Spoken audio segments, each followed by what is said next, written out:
Rajendra Kumar sir సతీమణి కూడా ఉన్నారు. వీరికి రిటైర్మెంట్ తర్వాత దేవుడు వారి జీవితంలో ఆయుష్ ఇంకా ఇచ్చి ఆరోగ్యం ఇచ్చి సమాజ సేవ కొరకు ఇది 2.0, మీ 1.0 అయిపోయింది, నవ్ ఇట్ ఈస్ 2.0.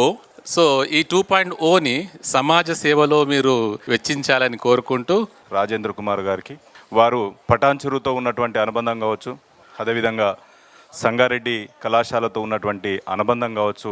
ఈరోజు నేను పటాన్చెరు కళాశాలలో ప్రిన్సిపల్గా ఉండడం వల్ల వారు నాకు పరిచయం కావడము, అదేవిధంగా పటాన్చెరు కళాశాల లోపల వైస్ ప్రిన్సిపల్గా వారు అందించినటువంటి సేవలు, వారికి ఉన్నటువంటి మంచి మనస్తత్వము, ఒక మంచి అడ్మినిస్ట్రేటరు, అదేవిధంగా ఈ కళాశాలలో చాలామంది వారి యొక్క ఫ్యాకల్టీ చూపించినటువంటి అభిమానం కావచ్చు, వారి గురించి తెలుసుకున్నటువంటి నేను వారి యొక్క ఆలోచన, హాస్పిటాలిటీ, వారు నాకున్నటువంటి ఈ 1.5 year లోపల వారు నాతో అనుబంధం పెంచుకున్నటువంటి అనుబంధం ఇవల్ల వారి యొక్క రిటైర్మెంట్కు రావాలనేటువంటి ఒక ఆలోచన నాకు రావడం అనేటువంటి చాలా సంతోషంగా అనిపించింది.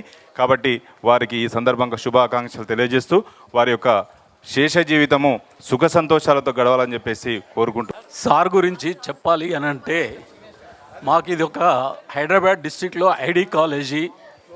సార్ ఐడి కాలేజీ ప్రిన్సిపాల్గా ఎప్పుడు డిఆర్సి మీటింగ్ పెట్టినా కానీ ఇక్కడికి డిఆర్సి మీటింగ్కు రావద్దు అనేటటువంటి ఆలోచన ఉండదు.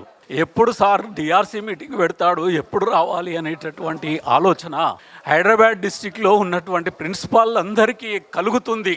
ఎందుకంటే సార్ అభిమానము ఆ విధంగా ఉంటుంది. మరి ఇప్పుడు వక్తలు మాట్లాడినటువంటి అందరూ మాట్లాడినటువంటి అభిప్రాయాలు ఏవైతే ఉన్నాయో వాటితోటి నేను ఏకీభవిస్తూ సారుకు రిటైర్మెంట్ తర్వాత మంచి లైఫ్ ఉండాలని, మంచి ఆరోగ్యము, ఆయుష్ ఉండాలని కోరుతూ సార్ హ్యాపీ రిటైర్మెంట్.